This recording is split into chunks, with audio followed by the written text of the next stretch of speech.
예수 재림시의 특징과 믿는 자의 자세라는 점을 가지고 말씀을 선포하고자 합니다. 우리는 크리스찬입니다. 우리 크리스찬들은 누구를 사모하냐면 예수를 사모하며 살아가고 있습니다. 그래서 우리가 신학적으로 볼 때 이 교회를 뭐라 그러냐면 종말론적 공동체로 말하고 있습니다. 우리는 물론 이 시한부 종말론 같은 것은 경계해야 되겠죠. 우리는 하나님 나라가 이 땅에 이루어지기를 바라며 예수의 재림을 학수고대하며 이 세상에서 빛과 소금의 직분을 감당하며 살아가고자 하는 믿음의 사람들입니다. 근데 예수 재림을 하면 거부 반응을 나타내는 분들 참 많습니다. 왜 그러냐? 예수 재림에 관련하여 시한부 종말론이 많이 나왔고, 또한 어떤 분들은 주님이 오시니까 모든 걸 다 팔고 산으로 가자, 아니면 동굴에 들어가서 살아가자 하면서 세상과 등지고 엉뚱한 신앙의 행태를 보이기 때문에 많은 사람들이 거기에 대해서 경계하고 있습니다. 우리 은혜성 속의 모든 분들도 그런 신앙은 절대적으로 경계해야 되는 것입니다. 그렇지만 우리 크리스천들은 그런 사람들과 달리 이 세상에서 빛과 소금의 직분을 감당하며 예수님이 피 흘려 사신 몸된 교회를 섬기며 또한 주하는 영혼들을 살려낼 수 있는 복음을 전파하는 그런 일꾼들이 되어야 되겠습니다. 내 백성이 뭐가 없어서 망한다고요? 지식이 없어서 망한다고 그랬습니다. 그래서 우리는 하나님의 아는 지식 가운데 우리의 믿음이 성장해 나가야 되겠습니다. 그래서 우리는 좌로나 우로나 치우치지 아니하고 말씀을 따라가는 성경적인 크리스찬으로서 우리의 신앙 체계를 분명히 해야 됩니다. 지금 너무나 미혹의 경이 펼치고 있고 또한 여러 가지 유혹을 하고 있지 않습니까? 그러기 위해서는 우리가 이 세 가지의 신학 가운데 성경적인 신학으로 무장을 해야 되겠습니다. 제가 우리 은혜성 속에서 뭐를 중점으로 해서 말씀을 선포하냐면 살아서 역사하신 하나님 말씀입니다. 그러면서 우리 은혜성 속의 모든 분들이 엉뚱한 길을 가지 않기 위해서 성경을 근거로 한 근본주의 신학과 언약 신학과 이 세대주의 신학을 균형, 잘 밸런스를 맞춰서 말씀 중심으로 여러분이 살아가도록 이 말씀을 선포하고 있습니다. 그래서 이 근본주의 신학, 언약 신학, 그다음에 세대주의 신학, 이 세 가지를 다 균형을 맞춰서 우리의 은혜성 속에는 성경 중심으로 사는 성경 신학으로, 성서 신학으로 나가는 것입니다. 근데 예수 재림에 대해서 이 말씀을 선포할 때는 이 신학 체계, 또 우리의 믿음의 체계가 참 중요하기 때문에 제가 잠깐 언급하는 것입니다. 근본주의 신학이라는 것은 이 펀더멘탈 시오로지라고 합니다. 저는 어떤 점에서는 성경 근본주의입니다. 근본주의 이 성경 신학이라는 것은 하나님의 절대성과 성경의 절대성을 강조하고 성경의 우호성, 성경 말씀은 하나도 틀린 것이 없다고 믿는 것이 바로 이 근본주의 신앙입니다. 그리고 이 근본주의 신학하면 이게 펀더멘탈 시오로지라고 하고 있습니다. 특별히 이 근본주의 신학은 교회가 세속화되지 않도록 그동안 이 자유주의 신학이 막 나와 있고 해방 신학이 나왔기 때문에 그런 잘못된 신학으로부터 교회를 성경적으로 보존하기 위해서 나온 게 바로 이 펀더멘탈 시올로지의 근본주의 신학이라고 할 수가 있습니다. 그러면서 두 번째는 이게 언약 신학. 제가 설교할 때 제일 많이 사용하는 게 언약입니다. 저는 언약을 너무 좋아해요. 하나님과 내가 뭐로 연결됐냐면 말씀으로 연결되어 있기 때문에 예수님께서 말씀하시기를 내가 길이요 진리요 생명이요 나를 통하지 않고서는 하나님께 갈 수 없다고 성경은 말하고 있습니다. 너희가 거듭난 것이 썩어질 것을 거듭난 것이 아니라 하나님의 살아있는 말씀으로 거듭났다고 베드로전서 1장은 말하고 있는 것입니다. 그래서 저는 이 언약 신학을 중요시 여기고 있어요. 언약 신학의 특징은 하나님과 사람 사이의 언약을 중점을 두고 있습니다. 언약을 히브리어로 이 베리트라고 합니다. 베리트. 이 베리트로 가는데 이 베리트는 하나님께서 사람들과 맺으시는 약속이에요. 여러분들은 약속을 갖고 살아가는 것이에요. 믿음도 황당한 믿음이 아닙니다. 말씀을 의지한, 그 약속의 말씀을 의지한 믿음으로 우리는 살아가고 있는 것이고, 기도할 때도 어떤 신비주의나 어떤 기복주의 신앙이 아니라 철저하게 하나님께서 주시는, 나와 주신 그 말씀을 의지해서 기도하는 것입니다.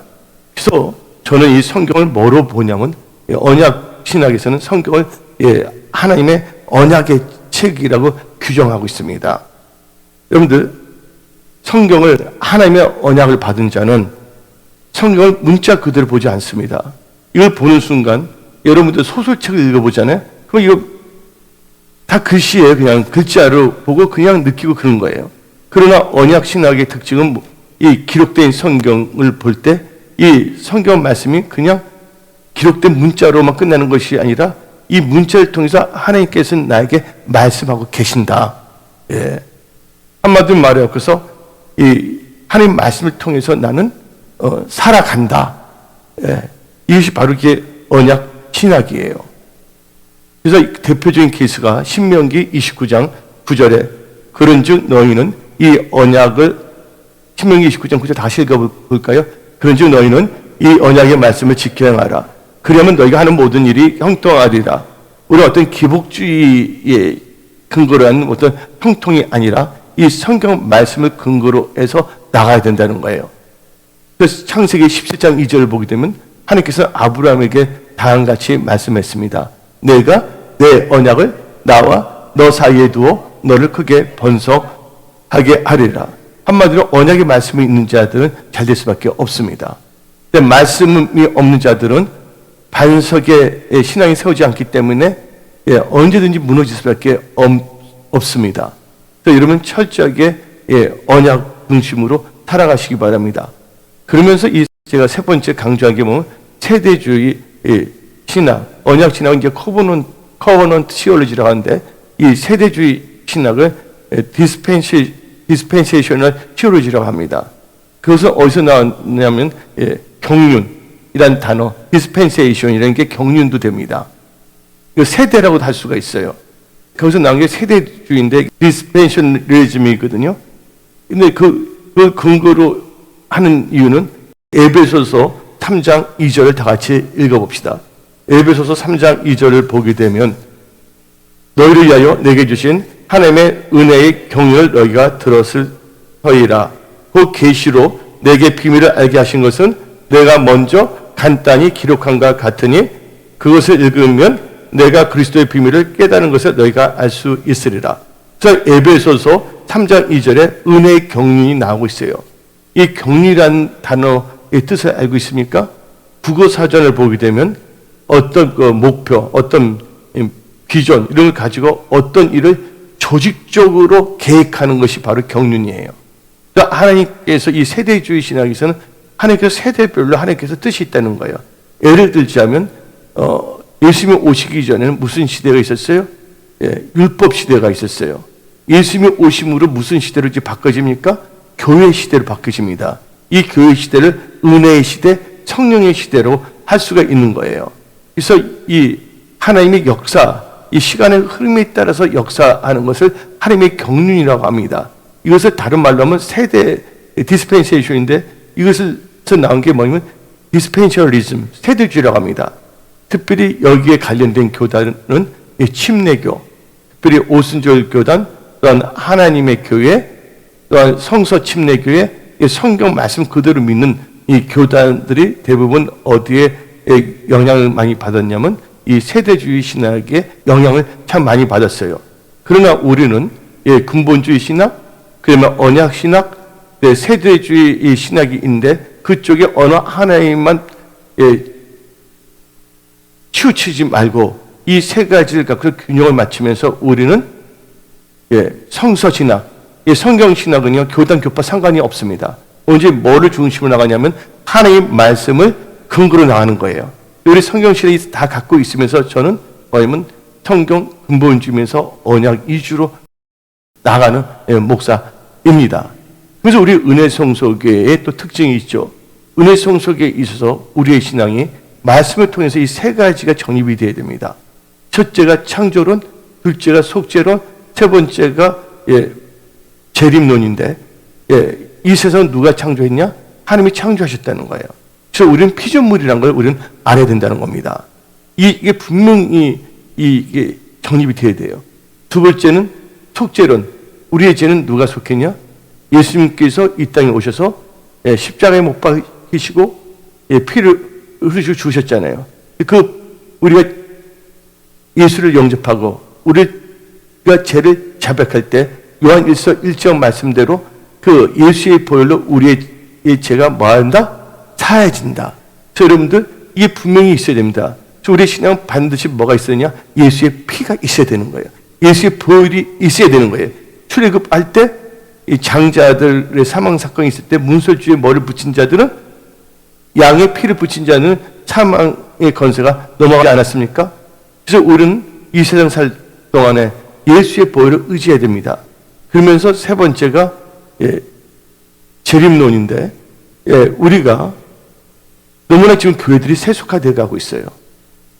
교회들이 너무나 세속화되어 있고 세상과 다를 바가 없어요. 어떤 점에서는 세상보다도 더 악한 것을 하는 경우가 교회나 교회의 목회자나 그런 교인들에서 나타나고 있는 것이죠. 그래서 우리는 절대 우리가 세속화되지 않기 위해서 우리는 재림론, 재림신앙으로 무장해야 된다는 거예요. 오늘 주님이 오신다면 여러분들 죄 지을 수 있습니까? 아니잖아요. 그래서 우리는 항상 깨어 있어서 언제든지 우리는 주님을 만날 수 있다. 그날과 그때는 모르지만 하루하루를 누구와 동행하며 하나님과 동행하며 살아가야 되겠다. 그래서 주의 나라가 이 땅에 임한 것을 학수고대하며 영혼권에 앞장서는 그런 재림신앙으로 무장해야 됩니다. 근데 지금 교회가 뭐가 잃어버렸냐? 재림신앙이 다 잃어버렸다는 것이에요. 그리고 교회가 20년 전만 해도 철저하게 말씀 위주로 나갔는데 지금은 그게 상관이 없고 가룟 유다 같은 이상한 신앙의 형태를 지금 띄고 있는 것이죠. 근데 우리가 세대주의에서 중요한 것은 뭐냐면 경륜인데 이 경륜은 7가지로 나눠져요. 세대주의에서 7가지 특징이 7가지의 경륜이 있습니다. 첫째가 뭐냐면 무죄 시대가 있다는 거예요. 7개의 시대가 있는데 무죄 시대인데 무죄 시대를 에덴의 언약이라고 할 수가 있어요. 아담과 하가 창조를 받았는데 하나님으로부터. 근데 아담과 하가 타락하기 전에는 죄가 있었어요? 없었어요? 죄가 없었잖아요. 그래서 이것을 뭐냐면 무죄 시대. 영어로 말하게 되면 innocent age. innocent는 뭐 순수하다는 뜻이 있는데 죄가 없는 시대가 바로 에덴의 언약입니다. 두 번째가 양심 시대예요. 양심 시대는 아담과 하나님께서 언약을 했거든요. 에덴 동산에 나온 다음에 그때의 시대를 아담의 언약, 그러니까 언약하고 또 연결되어 있어. 또 이게 세대주 신학이. 그래서 이것을 양심 시대라고 합니다. 그 다음에 세대가 뭐냐면 노아가 나오잖아요. 노아에게 하나님께서 또 언약을 주셨어요. 근데 그때의 시대가 인간 정부 시대예요. 그때 인간은 뭐냐면 정부가 막 생기잖아요. 왕국이 생기고. 그 다음에 약속 시대가 나옵니다. 그 약속 시대가 누구냐면 아브람, 우리의 믿음의 조상 아브람이 나오고 있지 않습니까? 하나님께서 약속을 주신 거예요. 그러니까 하나님을 믿는 것을 의롭게 여긴다고 말하고 있습니다. 이 약속 시대의 특징은 그런 족장 시대라고 할 수가 있습니다. 그 다음에 율법 시대가 옵니다. 5번째, 하나님께서 출애굽한 후에 시내산에서 십계명을 주지 않았습니까? 이 십계명을 줄 때 언약을 받았잖아요. 그래서 그 시대를 무슨 시대라고 하냐면 율법 시대라고 말한 겁니다. 그리고 이제 한참 지나가다가 예수님이 이 땅에 오셨어요. 그때 성령을 부어주지 않았습니까? 그때 시대를 무슨 시대라면 은혜 시대 혹은 교회 시대 혹은 성령의 시대라고 볼 수가 있습니다. 이게 끝나면 어떤 시대가 오냐? 천년왕국 시대가 이루어지는 거예요. 근데 지금 오늘 말씀이 예수 재림시의 특징과 믿는 자의 자세인데, 오늘 말씀이 좀 이렇게 신학적인 말한 것을 하는 이유는 뭐냐면, 여러분의 신앙이 어떤 이단 사이비에 빠지지 아니하고 여러분의 그 믿음의 스트럭처, 믿음의 체계가 성경적으로 정립이 되어야지만이 여러분들이 어떤 이 사설에 속지 아니하기 때문인 것입니다. 그러면 이제 그 율법 시대와 끝나고 이제 지금 우리가 살고 있는 게 은혜 시대, 교회 시대거든요. 이 교회 시대와 다음에 무슨 시대가 온다 했어요? 천년왕국 시대가 오는데 이 사이에 뭐가 있냐? 은혜 시대가 끝날 때 어떤 역사가 있냐면 성도, 하나님을 잘 믿는 분들은 다 공중에 끌려 올라간다. 휴거를 맞이하게 돼 있어요. 그리고 공중에서 주님을 맞이해요. 그리고 7년이 가는데 공중에서는 뭐라고 그러냐면 7년 혼인잔치라고 나와 있습니다. 성경에 나와 있거든요. 그래서 이 지상에서는 뭐가 시작한다? 대환란, Great Tribulation에서 7년 대환란이 있는 거예요. 그리고 예수님이 이 땅에 딱 이제 지상 올 때 그 지상 재림을 하고 그러면서 지상 재림과 동시에 천년왕국 시대가 되는 것입니다. 그래서 여러분들 오늘 제가 이게 선포된 이 개념만 여러분들이 가슴에 새기면 됩니다. 그러면서 우리가 이 역사를 볼 때, 우리는 성경을 볼 때 세 가지로 나눌 수가 있어요. 뭐가 있냐면 초세가 있고 중세가 있고 말세가 있습니다. 초세는 아담 창조로부터 아브람까지예요. 아브람이 믿음이 좋아서 아브람으로 바뀌기 전의 상태. 그래서 아담부터 아브람까지 2000년을 무슨 세라고요? 초세라고 할 수가 있어요. 중세는 아브라함부터 예수 탄생 전까지를 중세라고 합니다.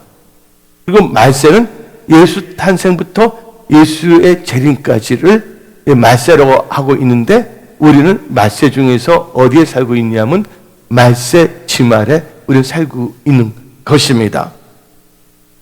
그러면 이제 예수 재림시의 특징과 믿는 자의 자세로 제목을 가지고 말씀을 선포하는데, 그럼 예수 재림의 정의를 알아야 됩니다. 여러분들, 이 종말론이면 에스카톨로지라는데, 에스카톨로지인데 그 종말론은 그건 잘못된 게 아니에요. 잘못된 게 뭐냐면 시한부 종말론 잘못된 것이지. 제가 뭐냐면 신학할 때 뭐지 그 에스카톨로지에 대해서 많이 제가 집중적으로 스타디를 했었거든요. 앞으로 어떻게 교회들이 돌아가고 앞으로 어떤 현상이 될 것인가. 근데 그걸 공부하면 뭐가 나오냐면 국민소득이 만물 2만불이 된다면 교회들은 다운사이징 된다. 왜냐면 사람들이 임금이 많아지고 잘 살게 되면 사람들이 교회를 별로 찾지를 않아요. 옛날 우리나라가 의료보험 체계가 없을 때는 병에 걸리게 되면 병원에서 치료할 수 없는 상황이 생기면 다 어디 갔습니까? 교회를 갖고 기도원을 갔어요. 근데 지금은 뭐가 잘 돼 있어요? 의료보험 체계가 잘 됐기 때문에 그냥 뭐냐면 기도도 안 하고 그냥 병원을 그냥 가는 세대예요. 그게 참고로 제가 말씀을 드린 겁니다. 그래서 오늘 예수 재림의 정의에 대해서 알아야 되는데, 예수의 재림이라는 것은 예수님의 다시 오시는 걸 말합니다. 예수님이 동정녀 마리아에서 탄생할 때가 바로 예수의 초림입니다. 그리고 이제 예수의 재림이라는 것은 영어로 말하면 또 여러분들 다 알다시피 세컨드 카밍 오브 지저스 크라이스트라고 하고, 헬라어로 보게 되면 파루시아라고 말하고 있습니다. 근데 예수 재림은 또 두 가지로 나눠지는데, 아까 말씀 언급했지만 이것은 어디까지나 오순절, 침례교, 그다음 순복음교회, 그다음 성경 근본주의를 믿는 데에서는 뭐를 믿냐면 예수님이 오는데 먼저 공중 재림, 휴거가 있다는 걸 절대적으로 믿습니다. 우리나라의 교회 목사님들 70, 80%는 다 이것을 다 믿고 말씀을 선포하고 있는 것이에요. 근데 휴거도 어떻게 보면 세 가지로 나눌 수가 있어요. 환란 전 휴거, 중간 휴거, 환란 통관 후 휴거. 근데 이걸 갖고 우리는 피 터지게 싸울 필요가 없다는 것이에요. 이것은 뭐가 해결해 준다? 시간이 해결해 준다. 우리는 하나님 보시기에 합당한 말씀을 중심으로 살아가는 신실한 크리스찬으로 살면 되는 것이에요. 그러면서 예수의 재림을 소망하며 이 세상에서 빛과 소금의 직분을 감당하며 여러분이 주어진 일터, 직장, 또한 사업에서도 성실하게 일하면서 빛과 소금의 직분을 감당하면 되는 것이에요. 예. 그런데 또 이게 뭐냐면 천년왕국인데 이것도 세 가지로 나눠집니다. 전천년, 그 다음에 무천년, 천년왕국이 없다, 벌써 이루어졌다. 그 다음에 후천년, 이렇게 주장하는 경우도 있어요. 근데 우리 순복음, 또 침례교, 또 미국의 거의 대부분 교회들, 성경적으로 믿는 사람들은 휴거를 사모하고 있어요.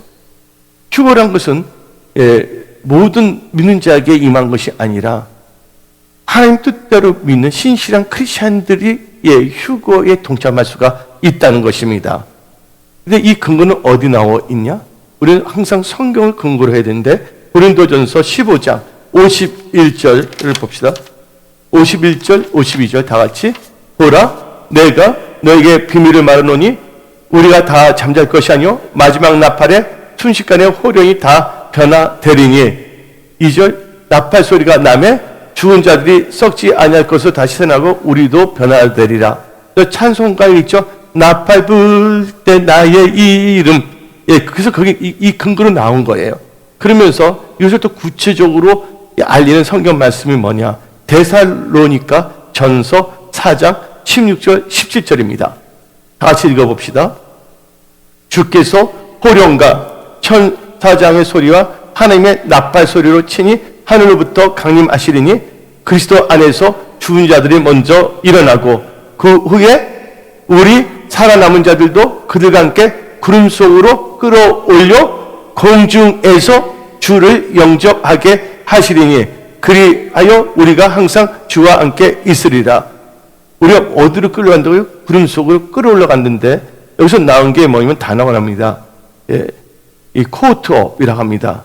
우리가 올라가는 것이 아니라 성령께서 우리를 끌어올려버려요. 캐치업에서 캐치가 이 과거 형사가 코트잖아요. 이 코트업인데 이것을 이제 단어로 딱 말하면 랩처, 휴거예요. 근데 지금 일루미나티, 이제 적그리스도 체제들 있잖아요. 그래서 일루미나티 카드라는 게 있어요. 외계인이 나타나서 지구에 있는 사람들을 납치해 간다 하고 벌써 카드에 만들어놨어요. 뭐냐면 미리 휴거 사건을 물타기 하기 위해서. 그래서 외계인이 우리 지구인들 납치해 갔는데 그때 우리 지구인이 납치하는 경로를 어떻게 알기 위해서 머리나 손에다가 머리를 박아야 된다? 베리칩을 박아야 된다고 주장하고 있습니다. 그 카드에서는. 근데 성경을 보게 되면 휴거 사건이 있고 그 다음에 뭐가 나옵니까? 7년 대환란이 오는데 그때 사이에는 뭐냐면 육육 시스템이 가는 거예요. 여러분들 보세요. 지금은 이제 보게 되면 모든 게 다 디지털화 됐어요. 근데 뭐가 디지털이 되지 않았어요? 화폐가 디지털화가 되지 않았어요. 중국 같은 건 CBDC래요. 그래서 센트럴 뱅크 디지털 큐런시래요. 그래서 벌써 이게 디지털 화폐를 지금 사용하고 있습니다. 중국에서는요. 그러면 이제 뭐냐면 종이가 필요 없기 때문에 우리가 핸드폰으로 다 이렇게 결제도 하고 그러잖아요. 이제 그것을 어떻게 하냐면 이제 손 아니면 이마에다 넣는 건데 트에 대해서 벌써 하고 있어요. 그러면서 이제 테슬라에 일론 머스크가 다음과 같이 발표했습니다. 원숭이 실험을 많이 했거든요. 그런데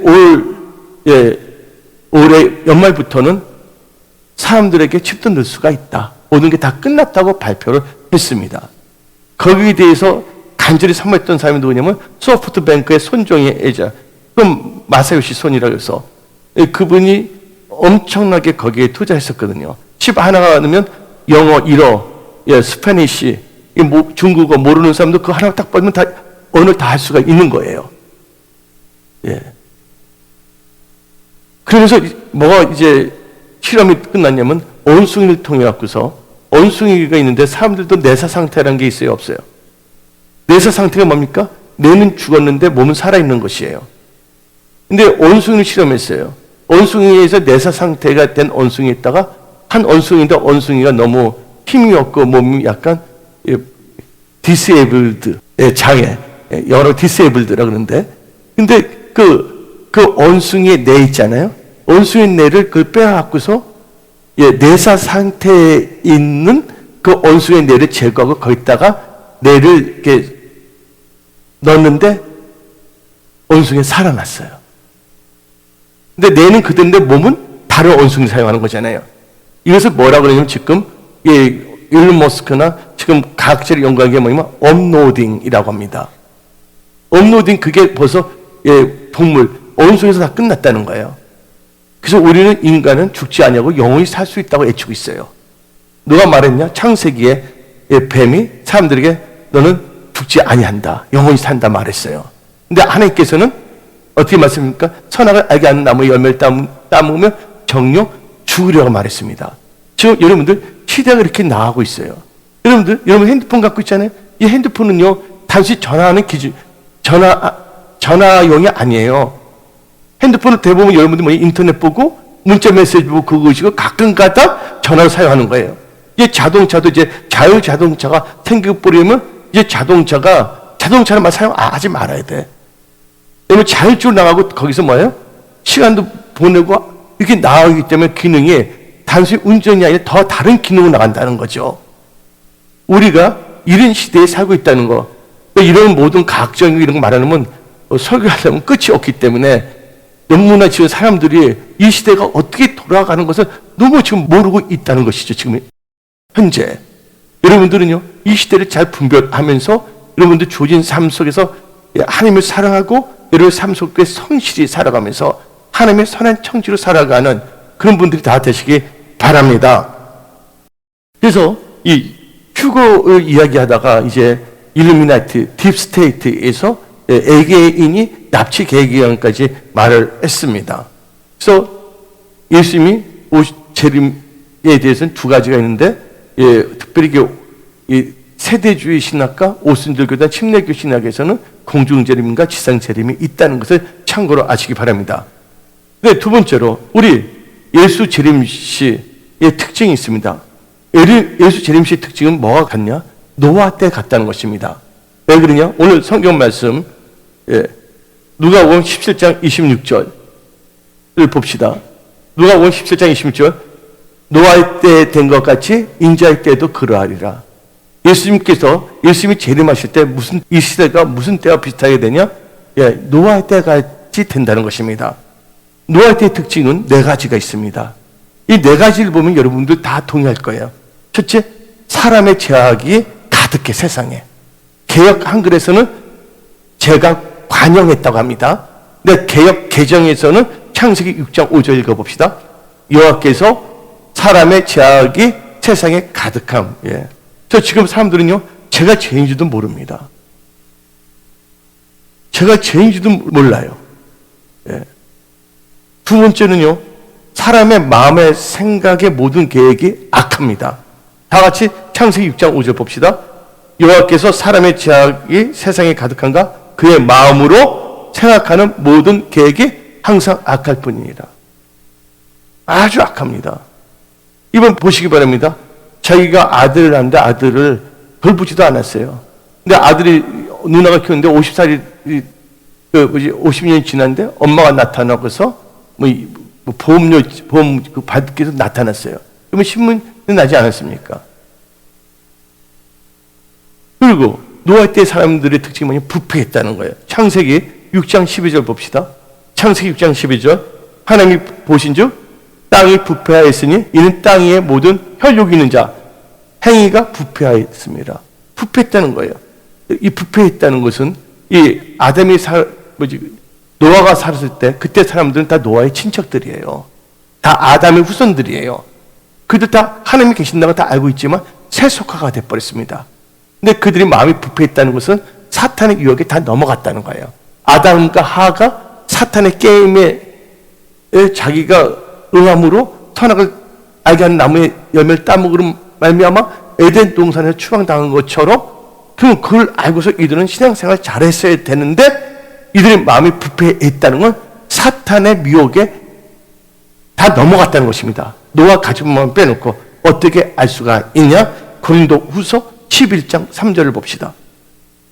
고린도후서 11장 3절 뱀이 그 관계로 하와를 미혹한 것 같이 너희 마음이 그리스도를 향하는 진실함과 깨끗함에서 떠나 부패할까 두려워하노라. 흑암, 눈에 보이지 않는 우리의 적 악한 영, 이 사탄이 우리로 하여금 어떻게 합니까? 미혹하여 우리 마음을 부패하게 만들려고 한다는 것입니다. 특히 마지막 때의 특징을 보게 되면 디모데후서 3장 8절을 보게 되면 이 마음이 부패하는 사람의 특징인데 바로 진리를 대적합니다. 다 같이 디모데후서 3장 8절, 얀네와 얀브레가 모세를 대적한 같이 그들도 진리를 대적하니 이 사람들은 그 마음이 부패한 자요 믿음의 가난을 버림받은 자들이야. 이들 마음이 부패한 게 뭡니까? 진리를 대적한다는 겁니다. 그럼 여러분들 그 진리를 대적하는데 진리가 무엇인가를 알아야 돼요. 진리는 바로 하나님의 말씀입니다. 그래서 성경 말씀 요한복음 17장 17절을 봅시다. 그들은 진리로 거룩하게 하옵소서. 그들을 진리로 거룩하게 하옵소서. 아버지의 말씀은 진리이다. 근데 여러분들 하나님께서 노아에게 말씀을 줬어요. 홍수 심판. 그래서 노아가 이제 홍수 심판이 있다고 외쳤습니다. 그래서 노아의 생각입니까? 노아의 말입니까? 아닙니다. 하나님의 말씀이에요. 그 말씀은 진실이에요. 근데 그 당시의 사람들은 노아가 한 말을 농담으로 여겼고 그 말을 대적했어요.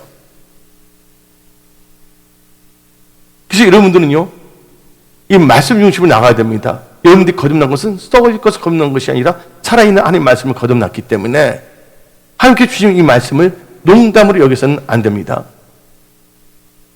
또 이 노아 시대의 특징이 뭐냐면 포악했다는 거야, 사람들이. 창세기 6장 11절을 봅시다. 창세기 6장 11절을 보니까 그때 온 땅이 하나님 앞에 부패하여 포악함이 땅에 가득하더라. 지금 이 시대를 보세요. 사람들이 포악합니다. 이번에 어떤 여자분이 남자를 사귀었어요. 근데 그 여자분이 성장할 때 아버지로부터 상처가 많았어요. 그런데 남자친구를 사귀었는데 그분이 너무 좋은 거예요. 근데 그 남자친구가 어떤 여자분하고 만난다는 말을 들었어요. 그 여자분이 갑자기 머리가 왜 피팅이 됐는지 뜨거워져. 그래서 어떻게 되면 그 남자 보고서 내가 임신을 했다고 거짓말한 거 임신도 하지 않으면서 그러면서 그 이쪽 모텔을 오라 그랬어요. 술 먹이고 그다음에 수면제 먹여서 어떻게 되면 칼로 계속 찔러서 죽이지 않았습니까? 지금 시대 그래요?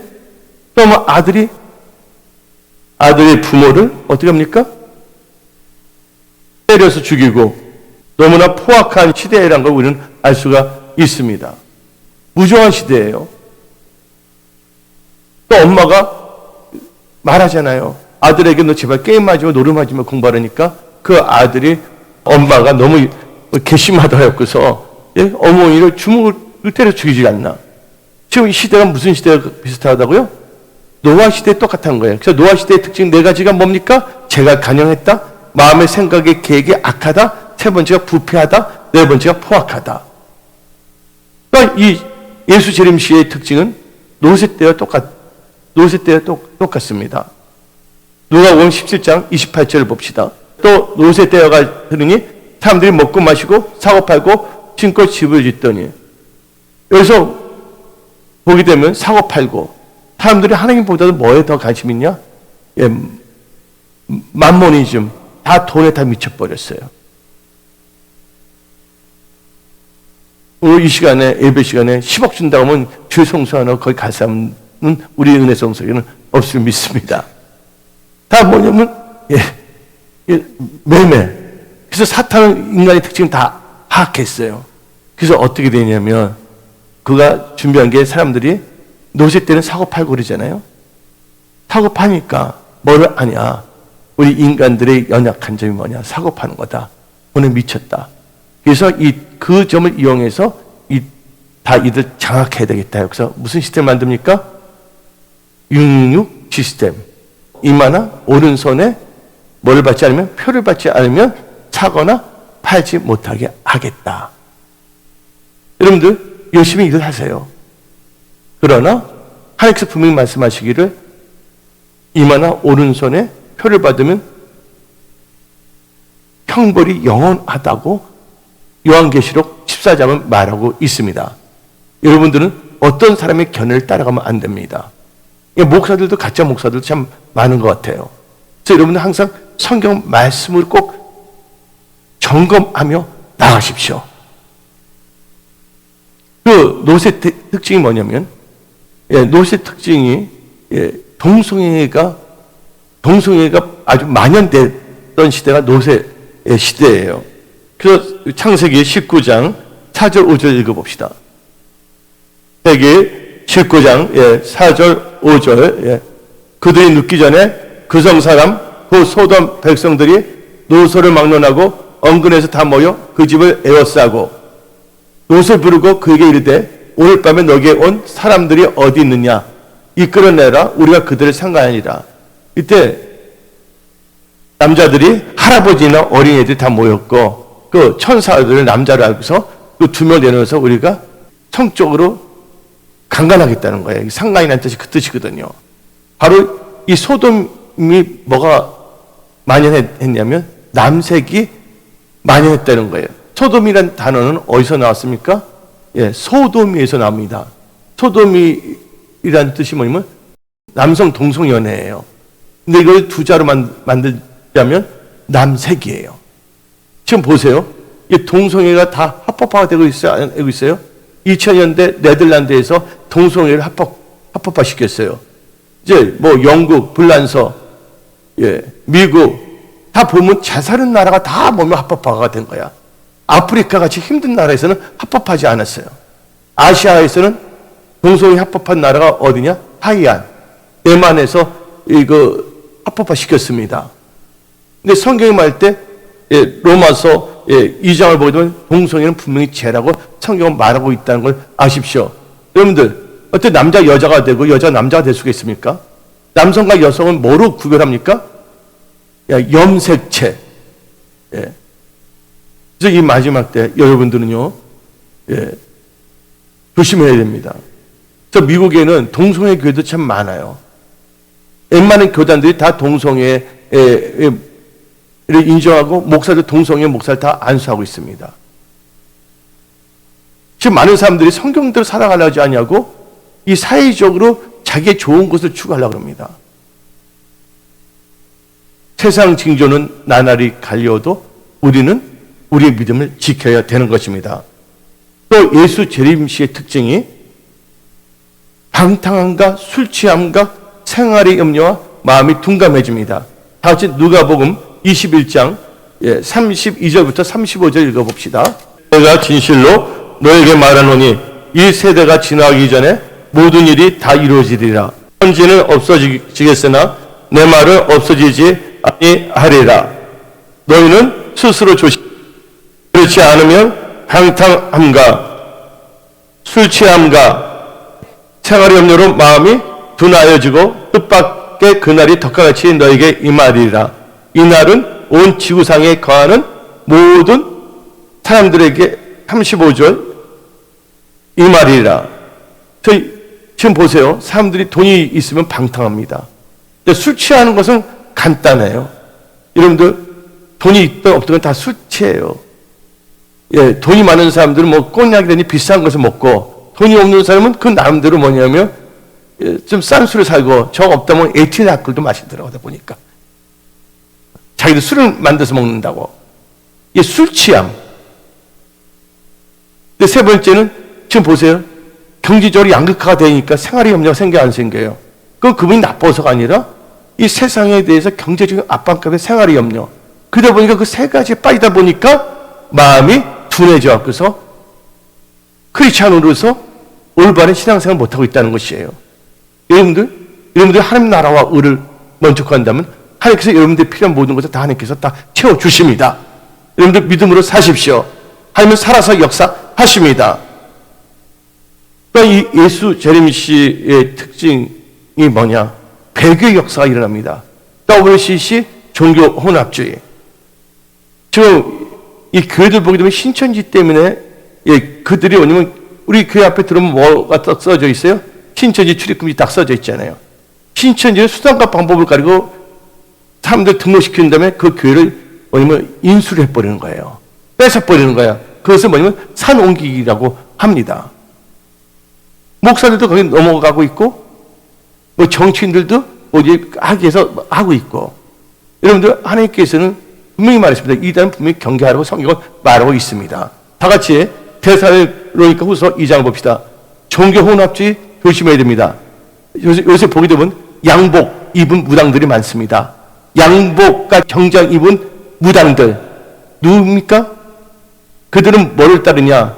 무당과 만모짐을 따르는 양복과 정장 입은 무당들, 한마디로 종교 혼합주의 거짓 목사들입니다.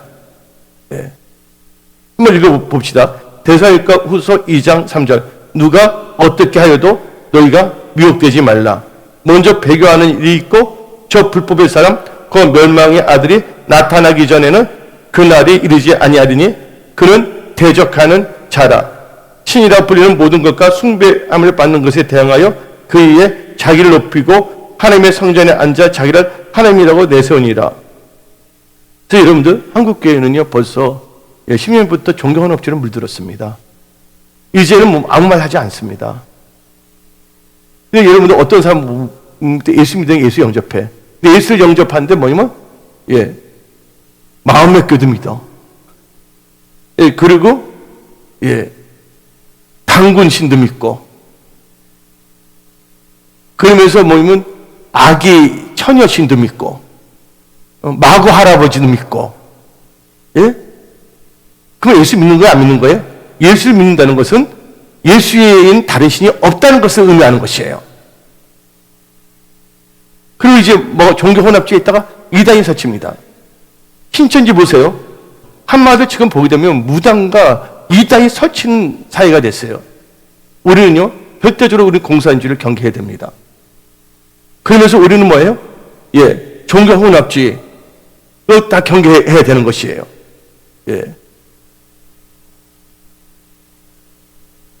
그래서 여러분들은 잘 알아야 됩니다. 우리는 가룟 유다가 돼서는 안 됩니다. 가룟 유다가 예수를 따르는데 예수님이 십자가 못 박겠다니까 열받은 거예요. 가룟 유다는 정치적인 이유로 예수를 만난 거거든요. 우리는 영생을 얻기 위해서 예수를 믿는 거예요. 여러분들 신앙의 정체성을 분명히 하시기 바랍니다. 여러분들은 좌로도 치우치 말고 우로도 치우치 마십시오. 오직 예수만 따라가십시오. 그래서 여러분들은 여호수아를 본받으시기 바랍니다. 나와 내 집은 여호와만을 섬기겠다.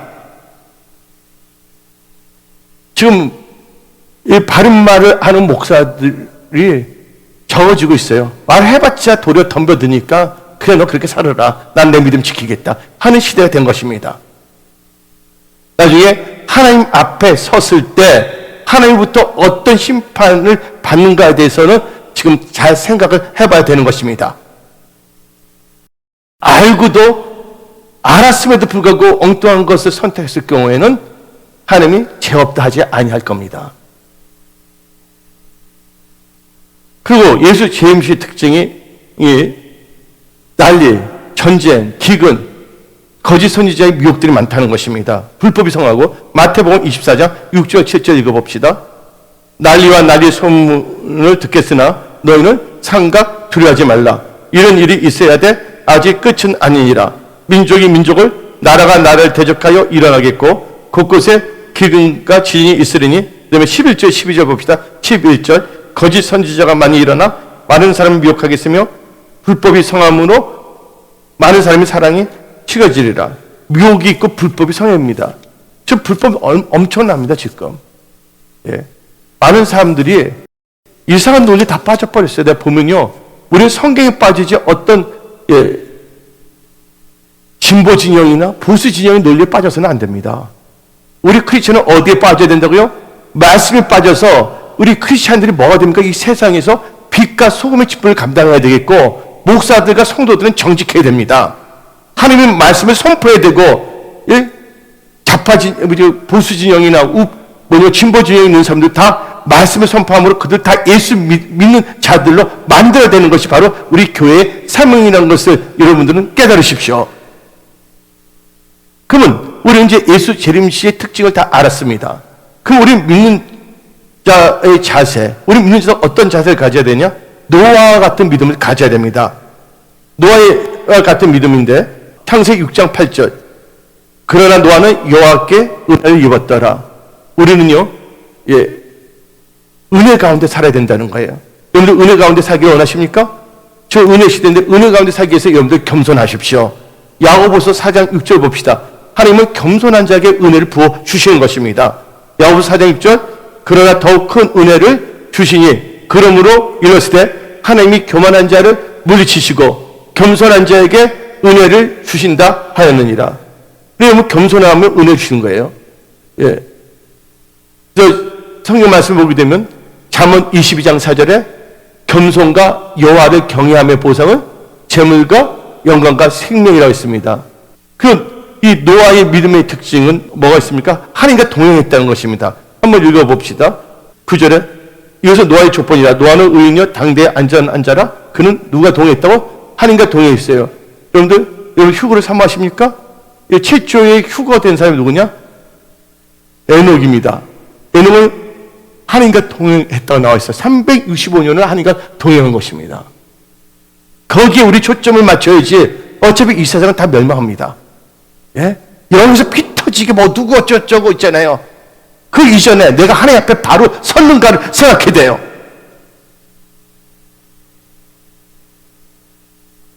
그리고 우리는요, 이 노아의 믿음은요, 하나님 말씀에 순종하는 믿음입니다. 다 같이 창세기 6장 22절을 봅시다. 창세기 6장 22절 노아가 그와 같이 하여 하나님이 자기의 명하신 대로 다 준행했더라. 말씀에 순종하는 믿음을 우리는 살아야 되는 것입니다. 또 우리가 이 예수 재림시 우리 믿는 자로서의 우리 자세는 기도해야 됩니다. 아까 방탕함과 술 취함과 생활의 염려가 있는데 그것을 이기기 위해서는 어떻게 해야 되냐? 누가복음 21장 36절입니다. 누가복음 21장 36절 이러므로 너희는 장차 올 이 모든 일을 능히 피하고 인자 앞에 서도록 항상 기도하며 깨어있으라. 항상 깨어 기도하시기 바랍니다. 그리고 여러분들은 성령 충만함을 받아야 됩니다.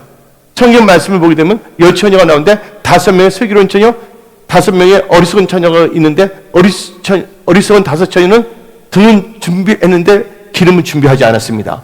슬기로운 5처녀는 등과 기름을 준비했는데 그 기름은 성령 충만함입니다. 성령 충만한 자만이 혼인잔치에 들어간다는 것을 믿으십시오. 마지막으로 여러분들은 세마포를 준비해야 됩니다. 공중 혼인잔치가 있다 분명히 말했죠? 요한계시로 나옵니다. 근데 예수님께서 비유로 말한 게 있어요. 한 임금이 있는데 사람들을 다 잔치에 초청했어요. 근데 그들이 하나도 오지 않으니까 하인들을 통해서 산으로 들러 내려가서 다 불러오게 했어요. 막상 다 불러와서 잔치에 들어갔는데 주인이 뭐라 그럽니까? 뭘 준비한 자? 애복을 준비한 자만이 들어오게 했다는 것이에요. 그래서 여러분들 예수님의 그 혼인잔치에 누가 들어갔냐? 요한계시록 19장 7절 우리가 즐거워하고 크게 기뻐하며 그에게 영광을 돌리세 어린 양의 혼인 기약이 이르렀고 그의 아내가 자신을 준비하였으므로 8절 그에게 빛나고 깨끗한 세마포 옷을 입도록 허락하였으니 이 세마포 옷은 성도들의 옳은 행실이로다. 여러분들 성도들의 옳은 행실로 하시기 바랍니다. 우리는 당시 이 세상에서 잘 먹고 잘 사는 게 목적을 두지 않습니다. 이 세상을 살 동안 주나 사나 먹으나 마시나 하나님의 영광을 위해 살고 또 우리는 믿습니다. 하나님 나라와 의를 구하면 하나님께서 모든 것을 더해주시는 것을 믿습니다. 우리는 성경적인 크리스찬으로서 예수 재림시에 이런 믿는 자로서 준비를 잘하여 휴거 때 들림받는 그런 크리스찬들이 다 되십시오. 오늘 말씀을 마치겠습니다.